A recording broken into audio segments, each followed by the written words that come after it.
Hello students, आज हम class 9 chapter 6 lines and angles का बेसिक स्टार्ट करेंगे। बेसिक के बारे में डिस्कस करेंगे। So first of all lines and angles. Lines and angles, देखो चैप्टर के नाम में ही पता चल रहा है कि लाइन्स और एंगल्स के बारे में यहाँ पर डिस्कस किया जाएगा। Okay, first point is line. Line क्या होती है? लाइन एक क्या है? एंडलेसली एक्सटेंड हो जाती है दोनों साइड को। ठीक है, लाइन को क्या बोलते हैं? एक लाइन जो बोथ साइड को एंडलेसली एक्सटेंड हो जाती है उसको हम क्या बोलते हैं?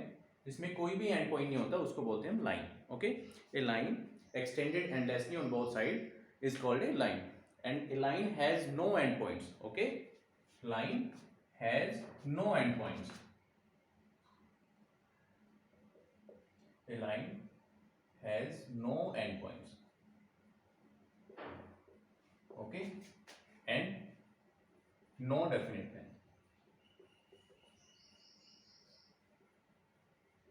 Clear? Next point is ray. Ray क्या होती है? A ray has one end point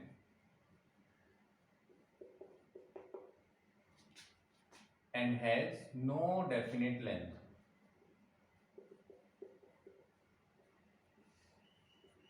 रे क्या होती है? जैसे अभी आपको बताया था कि लाइन बोथ साइड को एक्सटेंड होती है, बट रे में क्या बताया मैंने कि वन एंड पॉइंट होता है। मींस वन एंड पॉइंट होगा, सो ये वन साइड को एक्सटेंड हो जाएगी एंडलेसली। अब वन साइड को कितना भी एक्सटेंड कर सकते हो।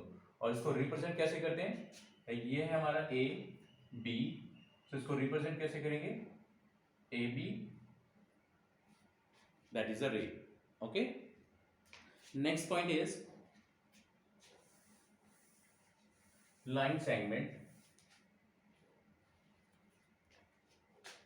लाइन सेगमेंट क्या होता है? लाइन का एक पार्ट जिसके दो एंड पॉइंट्स होते हैं। अभी लाइन के बारे में हमने डिस्कस किया था, रे के बारे में हमने डिस्कस किया। रे में एक एंड पॉइंट होता है, बट लाइन सेगमेंट में क्या होगा? बोथ साइड में एंड पॉइंट्स होंगे। ए पार्ट ऑफ लाइन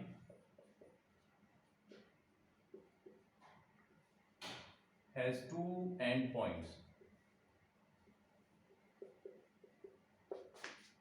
अब देखो, जब इसमें दो एंड पॉइंट होंगे लाइन में तो डेफिनेटली आप उसको मेजर कर सकते हो, उसकी लेंथ को मेजर कर सकते हो एंड इट हैज ए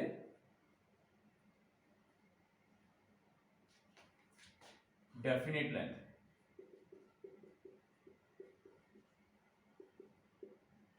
अब इसको रिप्रेजेंट कैसे करते हैं?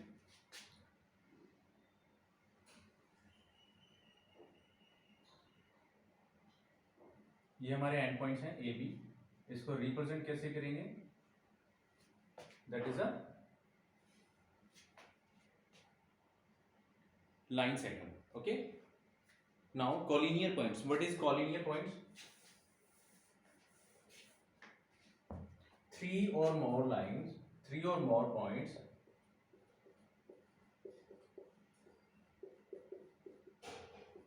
lie on the same line.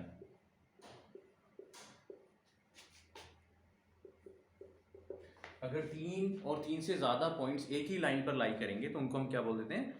Collinear points. ये एग्जांपल है इसका, that is A B C and D. These are the four points and on the same line, that's why these are collinear points. Clear? Next है हमारा intersecting lines. Intersecting lines क्या होती है बच्चों?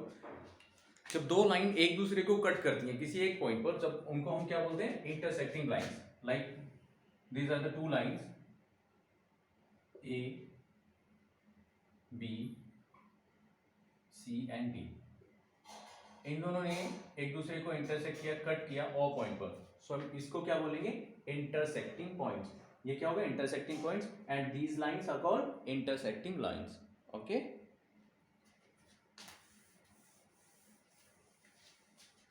Next है angle. Angle क्या होता है? आप सभी ने पढ़ा होगा। एंगल क्या होता है? The figure form by two rays. अगर एक फिगर दो रेज के साथ में मिलकर बनी होती है, कैसे? देखो, अब अगर ये फिगर बनी है तो ये एंगल किसके साथ बना हुआ है? दो रेज के साथ में। ये भी कोई एक रे है, एक एंड पॉइंट है इसमें, और एंडलेसली आप वन साइड को इसको एक्सटेंड कर सकते हो, that is a point A and B, that is O. So ये एंगल बना कैसे हमारा, दो रेज को मिला के बना हुआ, कहां से, सेम पॉइंट से, इनिशियल पॉइंट से, ठीक है। सो क्या लिखेंगे हम इसे, the figure form by two rays with the same initial point is called an angle. The figure formed with two rays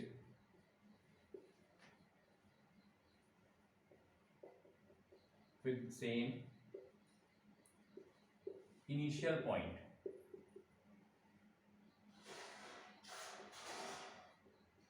is called an angle. Okay, अब जो एंगल के बारे में तो हमने जान लिया कि एंगल होता क्या है, the figure form with two rays with the same initial point is called an angle. Clear. अब टाइप्स ऑफ एंगल्स, एंगल्स बहुत टाइप्स के होते हैं, angles are many type, like acute angle, right angle, obtuse angle. Okay, types of angles, first one is acute angle. देखो नाम से ही पता चल गया हमें कि एक्यूट एंगल होता क्या है, लेस देन 90 डिग्री। सो उसको कैसे लिखेंगे, कोई भी एंगल क्या होगा, सपोज हमारे पास में एंगल थीटा है, वो क्या होगा, less than 90 degree. Okay, second one is right angle. Right angle क्या होता है, an angle whose measure is 90 is called an right angle. An angle whose measure is 90 degree is called right angle.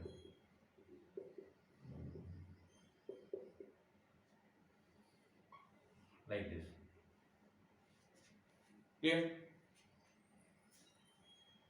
Next है, third point is obtuse angle.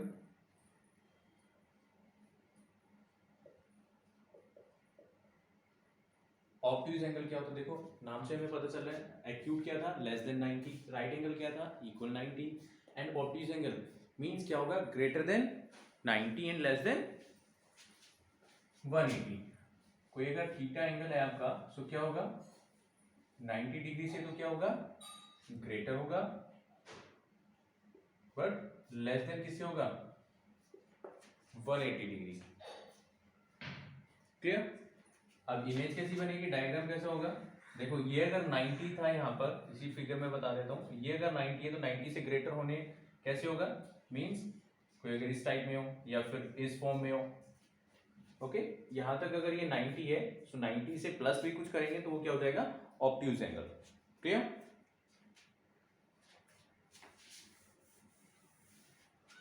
Next part, straight angle.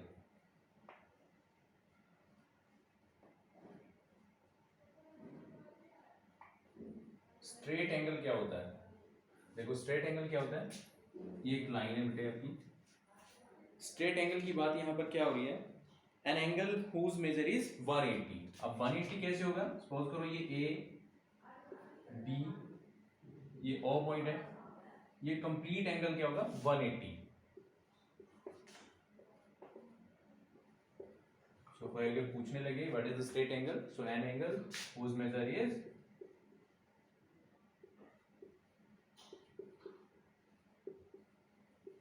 180 degree. Next one is reflex angle.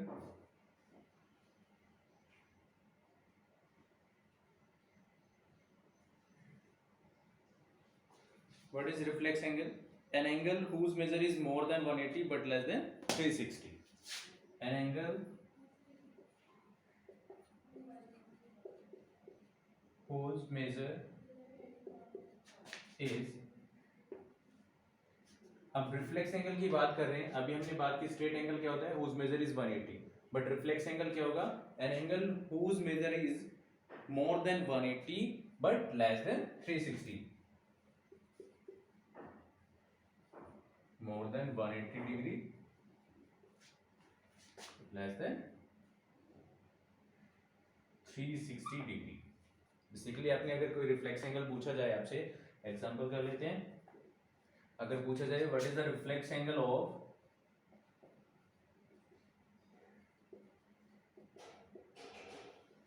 65 degree, so 65 degree का reflex angle क्या होगा? तो आप क्या करोगे? That is 360 minus 65 degree. So जो subtract करके आएगा आंसर वो क्या होगा? आपका reflex angle. I hope this is clear to you.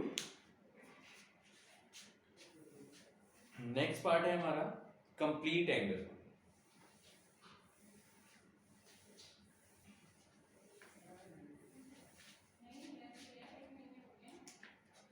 Six part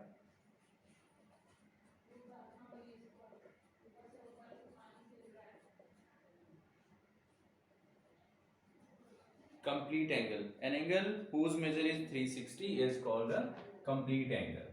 An angle whose measure is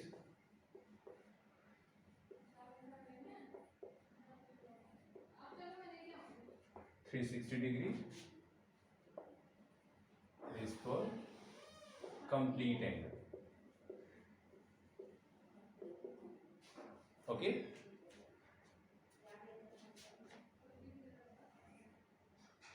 complete angle की अगर बात करें तो कंप्लीट एंगल फाइंड आउट कैसे करेंगे? देखो ये कुछ एंगल होगा यहाँ पर. ओके, कंप्लीट एंगल का मतलब कि कंप्लीटली इसकी बात कर रहे हैं. सो कंप्लीट एंगल क्या होता है पूरे सर्कल में? 360 degree. 7 part complementary angle.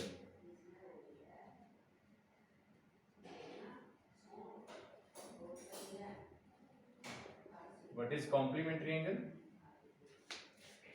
Figure से समझते हैं इसको.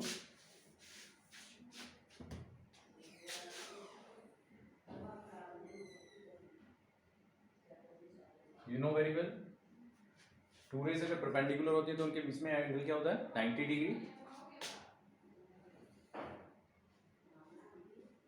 If this angle is x and this angle is y. So complementary angle क्या होता है? If x plus Y is equal to 90 degree. So x और y दोनों कॉम्प्लीमेंट्री एंगल होंगे. कब? जब उन दोनों का सम क्या होगा?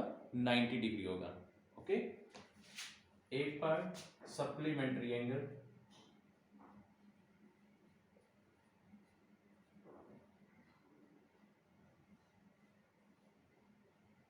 सप्लीमेंट्री एंगल क्या होते हैं?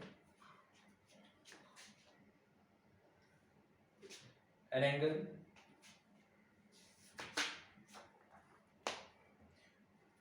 Two angles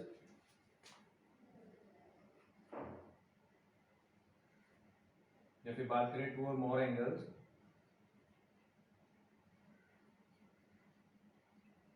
whose sum is 180 degree. Okay, 180 degree अगर दो एंगल का सम क्या होगा? 180 डिग्री होगा. तभी हम उनको क्या बोल देते हैं? Supplementary angle.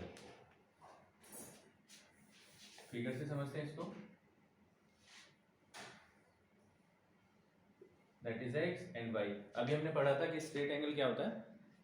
जब दोनों एंगल्स क्या होते हैं? 180 होता है. ये कंप्लीटली एंगल क्या होता है? 180 degree. So x plus Y is equal to क्या हो जाएगा? 180 degree. So x plus Y is equal to 180 degree. So यहाँ पर हम बोल सकते हैं x और y सप्लीमेंट्री तब होंगे जब दोनों का सम क्या होगा? 180 डिग्री. ओके. नेक्स्ट है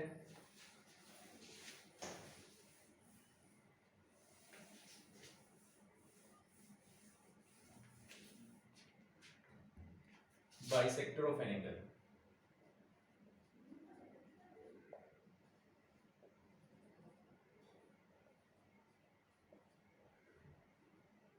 बाइसेक्टर ऑफ एन एंगल क्या होगा? देखो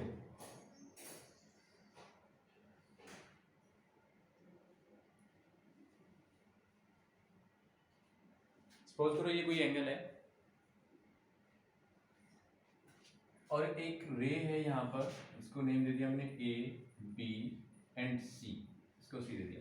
ओसी रे है जो कि ए ओ बी एंगल को बाइसेक्ट कर रही है। बाइसेक्ट मीन्स अगर ये कंप्लीट एंगल 180 था, या फिर मैं बात करूँ ये कंप्लीट एंगल 50 है, तो हम क्या करेंगे, ओसी ने इसको बाइसेक्ट कर दिया, दैट मीन्स ये क्या हो जाएगा, हाफ हो जाएगा, that is 25 and this is also 25। Okay, so bisector of angle क्या होता है, a ray which divides the angle into two equal parts, a ray which divides the angle into two equal parts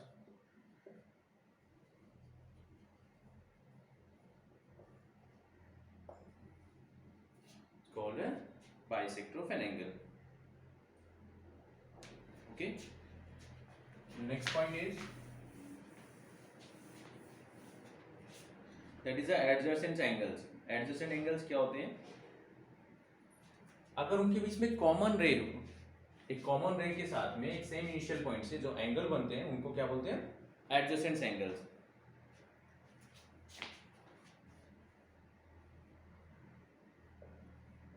adjacent angles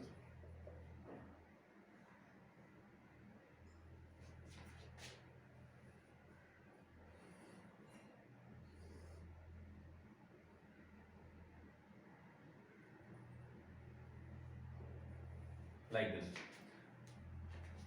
O A B C।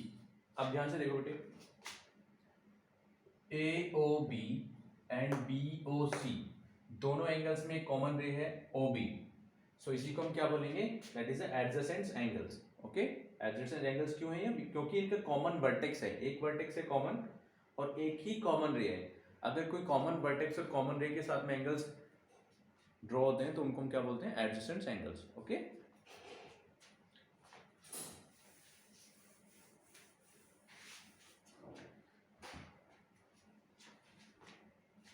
Next है linear pair. Linear pair क्या होता है,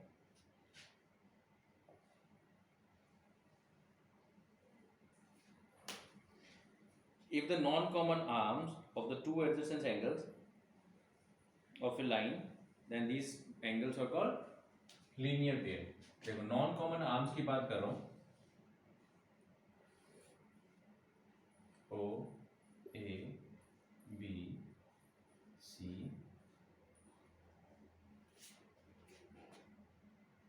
ठीक है, यहां पर क्या होगा, A O C plus B O C that is equal to 180। Linear pair क्या होता है, दोनों एंगल्स का सम क्या होना चाहिए, 180 होना चाहिए, तभी हम उसको क्या बोलते हैं, लीनियर पेयर बोलते हैं। ओके, नेक्स्ट जो इंपॉर्टेंट पार्ट है आपका 9th क्लास के लिए, हम ये 8th क्लास में भी पढ़ चुके हैं, if two lines are parallel, if two lines are parallel, that is AB and CD and L is the transversal, अगर दोनों लाइन को एक ट्रांसवर्सल इंटरसेक्ट करती है तो वहां से क्या रिजल्ट्स मिलते हैं, that is 1 2 3 4 5 6 7 8। AB parallel to CD and L is the transversal। ये रिजल्ट्स याद रखने बेटे आपने, अगर दो पैरेलल लाइंस हैं और L ट्रांसवर्सल है, इट मींस जो ट्रांसवर्सल है वो दोनों लाइन को इंटरसेक्ट करता है किन्हीं पॉइंट्स पर, सो वहां से क्या रिजल्ट्स मिलेंगे, first one is alternate interior angles.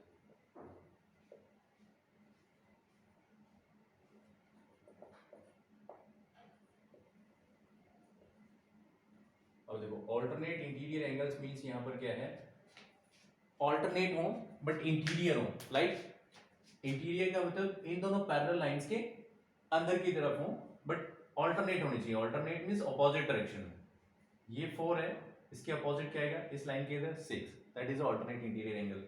3 = 5, that is alternate interior angle. Clear, so alternate interior angle कौन कौन से होंगे यहाँ पर? एंगल 3 इज इक्वल टू क्या हो जाएगा? Angle 5. Similarly angle 4 is equal to angle 6. That are alternate interior angle. जैसे आपके ऑल्टरनेट इंटीरियर एंगल्स होते हैं सेम होते हैं alternate exterior angle. Alternate exterior angles.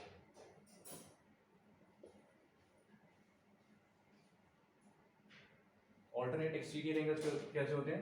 देखो इंटीरियर के लिए हमने बोला कि दोनों पैरेलल लाइंस के अंदर की तरफ होंगे, but alternate exterior angle means line के बाहर होंगे. जैसे 1 इज इक्वल टू किसके होगा? 7. देखो लाइन के बाहर है, ठीक है. 1 is equal to 7 and 2 is equal to 8. So angle 1 is equal to angle 7 and angle 2 is equal to angle 8. Similarly, vertically opposite angle.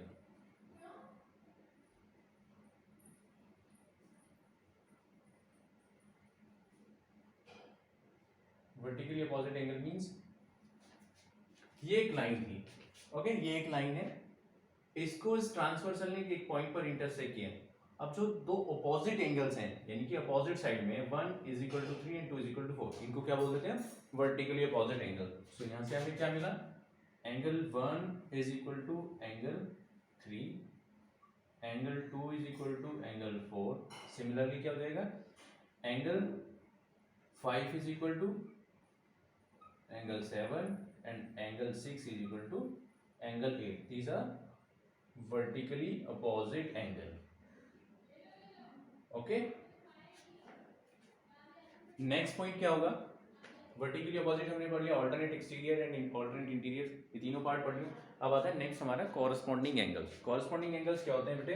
जो लाइन के ऊपर, देखो ये लाइन के ऊपर है 1, ये भी लाइन के ऊपर है. सो कॉरस्पॉन्डिंग एंगल्स का मतलब क्या है? That is 1 is equal to 5 and 4 is equal to 8. Similarly 2 is equal to 6 and 3 is equal to 7. Means जो ऊपर की तरफ है यहाँ पर हैं वो एक इक्वल होंगे और जो लोअर है वो भी इक्वल होंगे. जैसे ये लाइन के ऊपर है 1 और यहाँ पर लाइन के ऊपर है 5.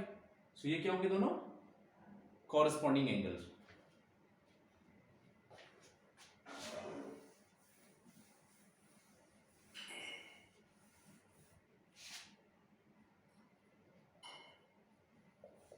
corresponding angles. So angle 1 is equal to angle 5. Similarly, angle 2 is equal to angle 6 and angle 3 is equal to क्या हो जाएगा? Angle 7 and angle 4 is equal to angle 8. These are corresponding angles. Okay. And what is cointerior angles?